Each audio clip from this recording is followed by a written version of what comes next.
What's going on, everybody? Welcome to another episode of Titletown Talk. I'm your host, Ian Ewing, and boy, we finally had free agency, legal tampering begin and end. So we're basically just a few days post free agency, and the Packers made, I would say, two very surprising moves. That was surprising both to me and basically everybody else in Packers media. So it wasn't just your boy being wrong. It seemed like everybody was wrong. So today we're going to look at each player and how they fit into the 2025 lineup and beyond. We'll also take a look at why these players were overlooked and were never talked about. And then the last thing we'll talk about is the lack of addressing the edge position or pass rusher in general. Who else is out there? Why didn't they make a move? We'll talk about all that today. We'll try to keep it fairly short. Before we begin this weekend, I'm still planning on doing the edge preview, pass rusher preview for the draft. So you guys can look forward to that on Sunday. Let's start out with free agency. So it started and we waited. Free agency began at 11 a.m. on Monday, and we just waited and waited and waited and waited. Unlike last season when we got news pretty quickly that Goody signed Josh Jacobs. And then a few hours, we got the Xavier McKinney signing, which I think all of us were looking forward to. I was hoping that they would sign him and praying. So this season, we waited till late afternoon for them to make that first move. I will say, just speaking for myself, you guys know I predicted, Josh Sweat, Milton Williams, one of those guys. Dio Adengbo, who I really started to like later on in the process. He went to the Bears. So all the predictable players, the high-end free agents that I thought really would have made a big impact, we even predicted a lot of them on the podcast here. They went to other teams. So naturally, the panic started on Twitter and Facebook. Even with me, I was panicking a little bit. Then we get the news that they paid a top-of-market deal to left guard Aaron Banks, who played for the 49ers last year. So Banks was, again, nobody I even had on my radar. I did think there was a chance. I even said it in the first episode that a sneaky chance that they could pick up an offensive lineman in free agency, specifically a guard or center. They ended up doing that. So Banks was drafted in 2021, pick 48 in the second round. So again, premium draft pick. He started for the Niners the final 3 seasons of his career there at left guard. I'm not completely surprised that they spent big on the line. I thought there was a chance. I just thought it might have been a different person. So my thought process going into this free agency period was, okay, they're probably going to address offensive line in the draft. They might bring on like a, low-end starter or depth piece in free agency and then go with the guys that I've been talking about all offseason. Walker at left tackle, Jordan Morgan at left guard, Elton Jenkins at center, Sean Ryan at right guard, and then, of course, Zach Tom at right tackle. Well, they decided to go a different route. They spent a lot of money on Aaron Banks, and the contract is 4 years, $77 million. Only $26 million is guaranteed. But, what the Packers like to do, and this is why this contract was a bit weird, is they kind of set themselves up to get out of the contract after 2 years. And it's the same one with this. It's the same way with this one. But he's basically making like $22 million this year. I think it's 24 next year. So unlike most deals, the salaries actually get smaller as the contract goes on, not bigger. So what the Packers like to do is they like to give the money up front, and then they sort of spread it out over the years, and then it makes it really easy for them to move on if and when they want to do that. So a lot of agents like to artificially inflate the numbers, and they did that with the second player that we'll talk about. It is interesting, though, because this is quite a bit of money for a guard. And again, the guard market guards are getting paid now, right? When Elton Jenkins got paid a couple years ago, I think it was a top-of-market deal for him. Quentin Nelson from the Colts had just gotten signed, and he sort of set the market. I think Jenkins made about quite a bit less than that. But again, we've started to see guards, they're getting paid now, right? So in 2025, I think his cap hit is like 10 million or less, 10 million, something like that. So it's not quite as expensive as it looks, at least in this first year. So effectively, the Packers still have a lot of cap space, and we'll talk about that later. But it is spread out over the years. So they can get out of it after 2 years, but if they do, they will have effectively spent 2 years, $32 million or something on him. So again, quite a bit of money. Okay, so here's the exciting part for him. He only gave up 4 sacks in the entire 3 seasons he started, which is insane. So he is an effective pass protector. He only had a 65 overall grade on PFF this last season, so slightly above average. PFF didn't like him very much. I'm not a line expert, but they did really like his run blocking grade. I think he was a 70 run blocker. So again, not giving up a lot of sacks. He's 6'5", 330 or something like that. He's massive. So again, he kind of fits the size profile that the Packers look for.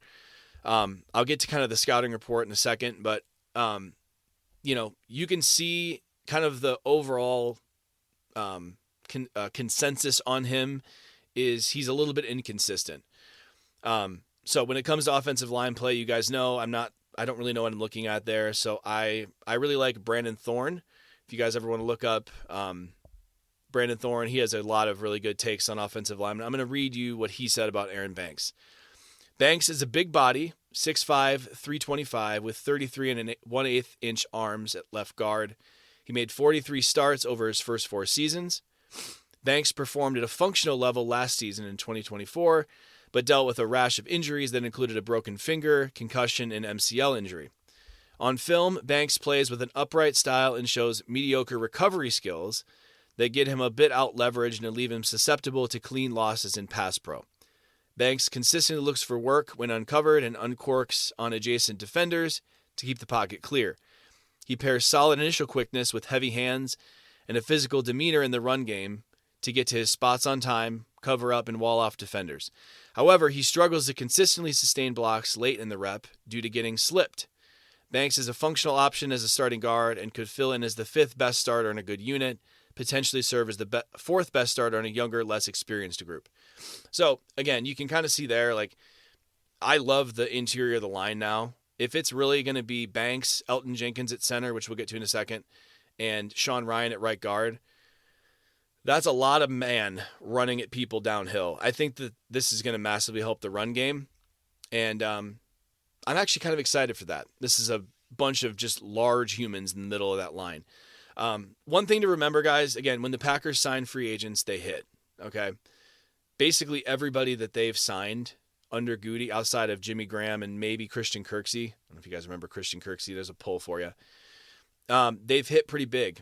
The Packers pro personnel scouting team has nailed far more than they've missed, so I think we kind of have to trust them that, to quote Goody, Banks' best football is ahead of him. So for them to spend big money on a free agent, and we talked about in the free agency preview, they have to be under 27, which he is. They have to be an ascending player. So again, you obviously see that in Banks, and you got to imagine the Packers think that he's going to be good, better than he's been going forward, and that's why they paid the money. Again, just so you guys know, GMs don't pay players for what they've done. They pay what they're projected to do. So again, people that were upset about Jordan Love's contract, right, which I think is absurd. I think his contract it's going to look really good in about 2 years. A lot of people that were upset with that is like, well, he's only started a year. Well, they didn't pay him because of the year they started. They're paying for what he's going to be throughout the life of that contract. So that's an important thing to remember. So as far as the fit goes with Banks, it was reported that Elton Jenkins is going to slide over to center. And I think that's a massive win. So essentially we're trading out Aaron Banks for Josh Myers. And Josh Myers, just so you guys know, if you haven't noticed, he only got like $3 million for the Jets. So he got almost no money on a 1-year, basically prove-it deal, flyer deal, as I would call it. So it's quite clear that the NFL felt the way I did and many others did about Josh Myers, that he just wasn't good enough. So don't let anybody tell you that Josh Myers was this great center and all this stuff.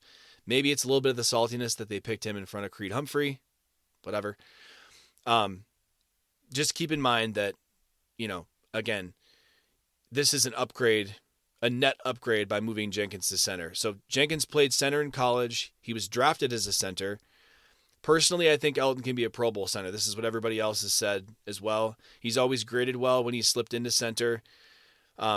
This will basically allow him to do what he does best, which is maul people in the run game. I think any decline that he might have coming up with age is probably not going to show up as much as it would at left guard at center. Okay. So again, the addition of Banks at left guard is a net positive it's sort of an addition by subtraction, right? Because Josh Myers won't be there anymore. I think the big question, guys, when it comes to fit is what happens now with Jordan Morgan. So I predicted that Jordan Morgan would end up being the left guard, and then Jenkins would slide over to center. So now they essentially have 6 starters for 5 spots. So that makes me think about Rasheed Walker. Here's what's interesting. Rasheed Walker is a free agent after the 2025 season. So is Zach Tom. Okay? I don't think they're going to pay both tackles high top of market money. There were a couple guys whose names are escaping me. One of the guys the Titans signed. There were a few other guys too that signed for really big deals, left tackle deals in the free agent market for a lot of money. The left tackle market, the tackle market in general is ascending quickly. So I don't think the Packers there's almost zero chance they're going to pay both Walker and Tom. And Tom is the better player. He was an All-Pro this year. So I think that they picked up Aaron Banks for this reason. They're eventually going to have to make the call on Walker or Tom. They're going to pick Tom. So now they're not really thinking about Rasheed Walker being here in 2026. So that means, in my opinion, they're going to end up moving Jordan Morgan to left tackle. So I think there's a chance. I don't think it's a high chance, but Jordan Morgan's going to get a chance to win the left tackle job in camp this year. If he can't win the left tackle job, he'll probably play right guard and sort of rotate with Sean Rhyan. He'll sort of be there to beat out Sean Rhyan. So I do think that eventually Jordan Morgan will be the left tackle, and you can kind of see the plan unfold then. It's a lot cheaper to pay Sean Rhyan at guard, right guard, after this season, because he's also a free agent, by the way. It's a lot cheaper to pay him than it will be to pay Walker. So that's sort of the decision they made. It might not seem like it on the front, but this pickup of Banks is basically them saying, we're going to move Jordan Morgan to left tackle, and then we're going to pay Sean Rhyan a much cheaper deal than we would pay Walker, and he's going to be our right guard. Morgan will slide over to left tackle. So, again, excuse me. The Packers think about these things in future sense. They don't always think of it as present. So again, this season, they have 6 starters for 5 spots. I think that's amazing. But they also have, who I really, really like, Jacob Monk. They have him at center guard. I think he has a chance to take over Sean Ryan's spot in 2026 if he can make a jump this year. I also think they're going to pick up linemen in the draft. They could pick up another lineman in free agency, another depth piece.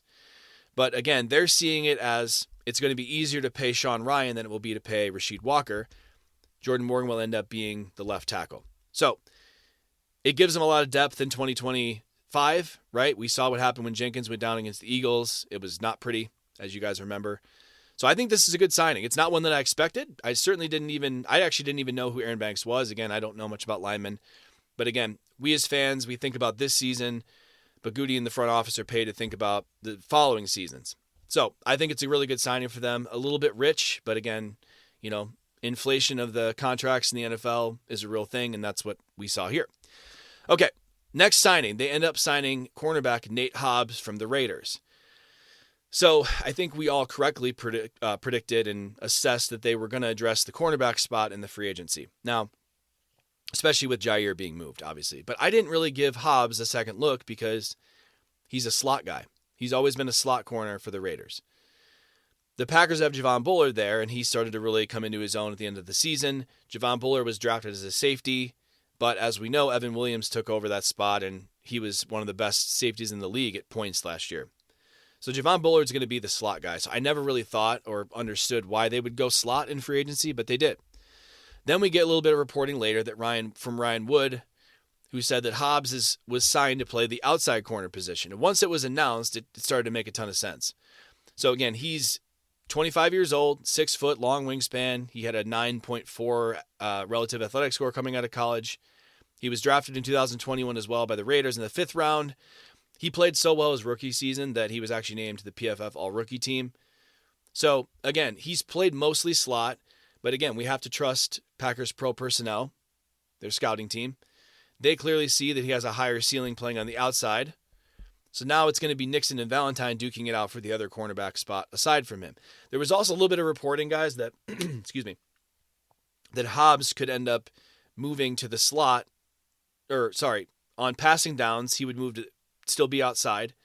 But on rundowns, on base, he might go into the slot. He would play outside. I'm sorry, guys.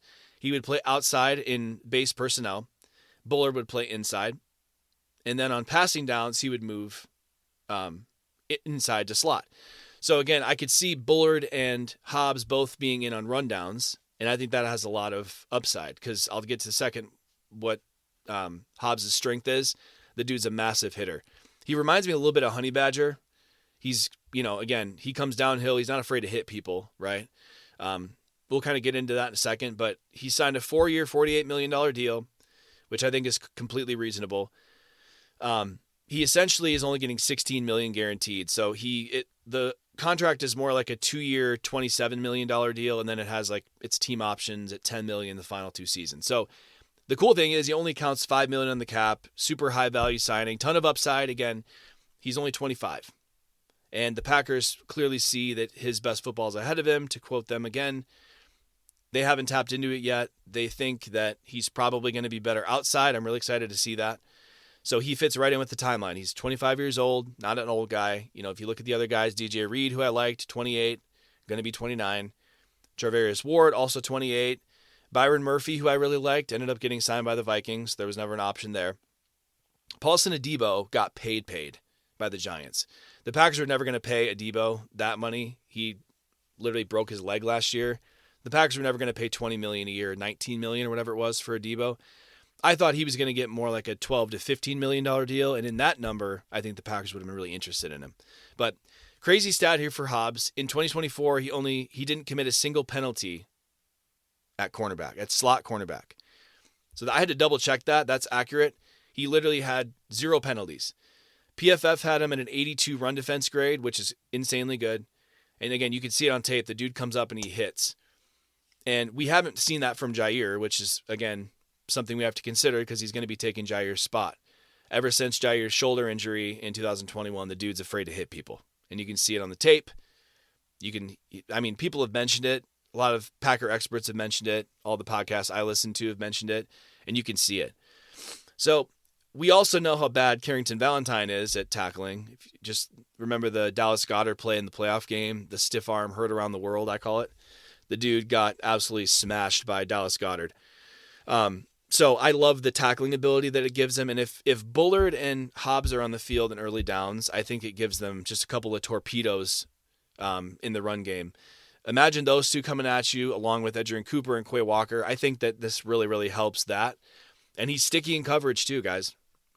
He doesn't have great ball skills. He only has had 4 picks his whole career. But he only allowed 31 catches and 318 coverage snaps last year. So he's really sticky in coverage. He can play man or zone at a pretty high level. And the fact that he can play slot gives a lot of versatility to the defense. And you got to know that that's exactly why they were interested in him, right? The slot's a really hard position to play. I think he gave up 102 passer rating last year, which I think is a little bit misleading because, again, when a player is targeted, it's because they're open. And that's where the corners get dinged is, because they let somebody get open. So I think the numbers are a little bit misleading there. Andy Herman from Pack-A-Day, I know I quote him a lot on this podcast, guys, but he talks about how hard it is to play in the slot because of all the different body types, how close you are to the line of scrimmage. You could have faster guys like a Justin Jefferson in there. And then the next play, a Travis Kelce or George Kittle could come in there, right? And being in the slot, that's where a lot of offensive coordinators use them as chess pieces and move them around. That's why it's really hard to defend in the slot. So the fact he's been a successful slot guy proves to me that he can definitely play on the outside. So I'm excited about that. Again, super versatile. The V word, versatile. Packers people, whether it be Goody or Matt LaFleur or even Hafley, have always loved versatility. Again, he can play inside, outside. I think it opens up a lot of possibilities. So that's Nate Hobbs. I'm super excited about this one. They got him for really cheap. And I think he's going to outperform that contract pretty quickly. They definitely got better after signing Nate Hobbs. Now, elephant in the room, they didn't address their pass rush. And I got to say, I am completely shocked that they didn't. I'm not saying that they won't, but I'm very surprised they didn't. They have $25 million in cap space still. It could go up if they get rid of Jair with a June 1st designation. That would free up another $17 million. It's only $7 million if they cut him now. Rob Domofsky of ESPN did report that they're going to hold on to Jair for now. I expected that they would release him with a June 1st yesterday. So I don't know what the plan is there. I just know he's not coming back. So just because he's not released yet, guys, does not mean that Jair's coming back. Just being honest. Don't get your hopes up there. The fact they didn't grab a single pass rusher in free agency is insane. And I love the two signings they made, but I just cannot for the life of me understand why they didn't add anything to their DL. Now, I know some of the options went off the table, like Malcolm Kuntz, who I really liked. He got re-signed by the Raiders. Chase Young never hit the market. He was my favorite one, probably. The Saints re-signed him, and they got him for pretty cheap, too, by the way. Josh Sweat was overpaid, in my opinion, by the Cardinals. I don't think the Packers were going to beat that number. And then Milton Williams, who I was obsessed with, you guys know, the Patriots paid him like a top 3 defensive tackle. And I'm sorry, as of now, I just don't see that. I know that we pay for the future, but I don't think he's ever going to be a top 3 defensive lineman. Top 3 pass rusher maybe, but not defensive lineman. So I get why the Packers didn't make a move. I just am really surprised that they didn't they were never in the mix, guys. You didn't even hear their name mentioned as finalists for any of those guys. So the reason I'm the most surprised, Goody said at the Combine, we have to get pressure with 4 in order to accomplish our goals. We have to get better there. He kept saying, I like the guys we have, and then kind of with that wink and a nod, we'll see if we add there, he said. So again, I don't know how this goes alongside that we have to turn up our urgency to win a championship thing that he said, and then sit idle at pass rusher. So let's just kind of think for a second. I might be way out of bounds here, right? They got $25 million in cap space. If they release Jair with a June 1st, they're going to get a $17 million freed up in cap. They have another 70 that they can do in restructures if they want to. I don't think that'll happen, but the cap goes up 25% next season or whatever it is, right? They do need to plan for Zach Tom extension. They probably are going to re-sign Quay Walker. They're also going to re-sign, what's his name, Devontae Wyatt. So there are still some players, I think, potentially Dobbs and Watson. I think Watson will come back on a cheap deal. So there are some players needed to pay, but I think there'll be a lot of money there for that when it happens. So I could see them maybe holding on to some of this cap space for next year. But I just feel like there's something else in the works. I could be totally wrong, probably am. You guys might pull this podcast up in a couple of weeks when this doesn't happen. But it's just the fact they didn't even sign a single person just makes me think maybe they're in on Trey Hendrickson. So again, Goody was asked at the Combine if he'd be willing to trade a major draft capital for a pass rusher. He said it depends on the player. Again, we talked about this before, right? When we were talking about Myles Garrett. When Khalil Mack was available back in 2018, the Packers were willing to give up a first, a third, a first, and the whole contract. And everything that you could say about Khalil Mack back then, you could easily say about Trey Hendrickson now, with the exception of age. Trey is 30. But he's been the best pass rusher in football the last 3 seasons, and he just keeps getting better. The dude's a freak show. He's 30, like I said. Myles Garrett got the $40 million. I have to believe Hendrickson's going to be between 30 and 35, maybe more. But because of that, I don't think anyone's going to give up more than a second or third round pick. And I think personally, they have like 49 guys that are almost surely to make the team. So I don't know how they're going to make all their draft picks, guys. Like I think they have 8 draft picks. There's not even 8 spots on this team. And that's not even including the Hobbs and Banks signing. So I just feel like they're either going to trade up in the draft. I don't know who it would be for yet. We'll talk about that as we get there. Maybe they trade a second round pick for Trey, right? Bill Huber from SI, he did report the Packers are interested in him, but there are a bunch of teams that are. So again, a lot of the teams that are interested in him, though, they probably already addressed pass rusher, or they spent all their money, like the Bears. The Bears can't afford him now. They spent hella money, buku bucks. So I think there's a chance that they're working on something else. I just don't know how you can roll into this season with the same group, plus maybe a draft pick, right? We'll talk about the draft picks this weekend. I just think Goody's a little bit too smart for that. You're essentially making the bet that a change in coaching is all that you need. I just don't think that's possible, just being candid. I don't see that in a million years being enough. So again, we'll see, guys. DeMarcus Covington has a big job if they don't bring anybody back. But Again, I think you could trade a third-round pick in LVN and pick up Trey. Sign him to a 3-year, $100 million contract. Now, the next 3 seasons, you have a real impact guy who I think he changes the calculus completely of the team. Again, will it happen? Probably not. But there's still a few guys out there in free agency that I like. Levi Muzurike was here yesterday. Until yesterday, the Lions re-signed him. Azeez Ojulari is a guy I like. He's super young. He's only 24. I think he was a second-round pick from the Giants back in 2021, I believe. Really liked him coming out of college, but he really hasn't been very consistent. He also hasn't played very much. But again, he's only 24. I think that's freaky. There's a lot of potential there that's untapped, and he's not going to be expensive, by the way. But does he move the needle? I don't think so, right? I think he's probably what you would get out of, Inigbari, maybe Brenton Cox, right? Caleb Von Chason, he was drafted in the first round by the Jaguars back in 21. He actually had a really solid pass rushing season. He had a 74 grade last year in pass rushing grade. I could see him being kind of a rotational piece. Again, first round pick from the Jaguars, 25 years old. There were a few rumors out there that they were interested in Dante Fowler. He's interesting. He had 10.5 sacks last year for the Commanders, but he's 30. He's not a good run defender, so he's basically just a situational pass rush guy. But he would be the second best pass rusher they have next to Gary. So we'll see. I'm disappointed in the lack of pass rush addressing. Sorry. Okay, last thing. We know they haven't addressed wide receiver. I said it on the free agency episode, guys. It was basically Devontae or DK, and that was it. Stephon Diggs is out there, I know, but he's coming off a major injury. Nobody else really makes any sense in the free agent market, just being candid. Maybe a guy like, I don't know. MVS even, I thought there was a chance of that. He got picked up. I just don't see anybody out there. I really don't. Cooper Kupp got cut yesterday. There were some rumors that the Packers were going to be interested in Cooper Kupp, but I just don't see it. I don't know where he fits, and he's probably going to get Peter Schrager from NFL Network today. He reported that he's looking for like a $10 to $12 million deal a year. I think that's reasonable for him, but I just don't see the Packers paying that. I think you're going to get more from Wicks and Dobbs on the outside, but I could be wrong. And, he's really effective in the slot still, Cooper Kupp is, but they have Jaden Reed there, and Jaden Reed's already one of the better slot receivers in the league. So maybe there's a world where, they play Jaden Reed on the outside like they did in college a little bit. I think he can play out there. And then Cooper Kupp plays in the slot. Again, it wouldn't shock me if they brought him in, but I'd be pretty surprised. Brandon Ayuk is still on the trading block. That was reported the other day that by Adam Schefter that they're still wanting to trade him. But again, he's coming off a pretty big injury. They just signed that huge contract.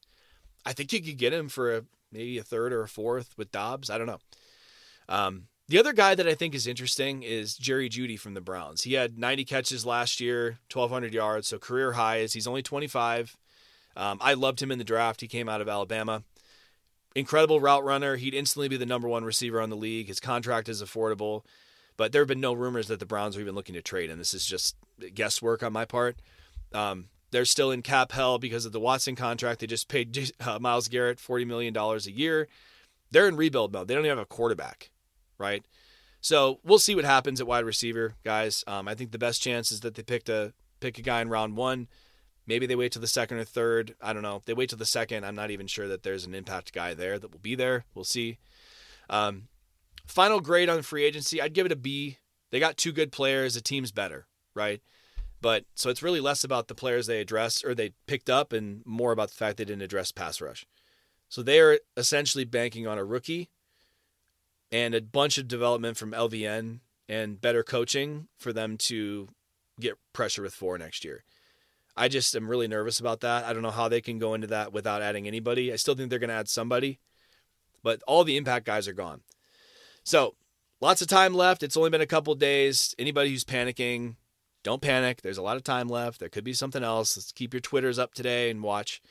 Anything else breaks, I'll do another episode. But otherwise, look forward to the defensive end edge group from the draft on Sunday. We'll go through all the players that make sense for the Packers that they'll be interested in. We'll do just like the receivers. What do the Packers look for in an edge rusher? Who matches that in the draft? So on and so forth. So I'm looking forward to that episode. But again, I appreciate you guys listening. Hope you have a great rest of your day. Like, subscribe, download anything you could do to help, leave a comment, send me a question, and I really appreciate you guys listening. Have a good day. Go Pack, go.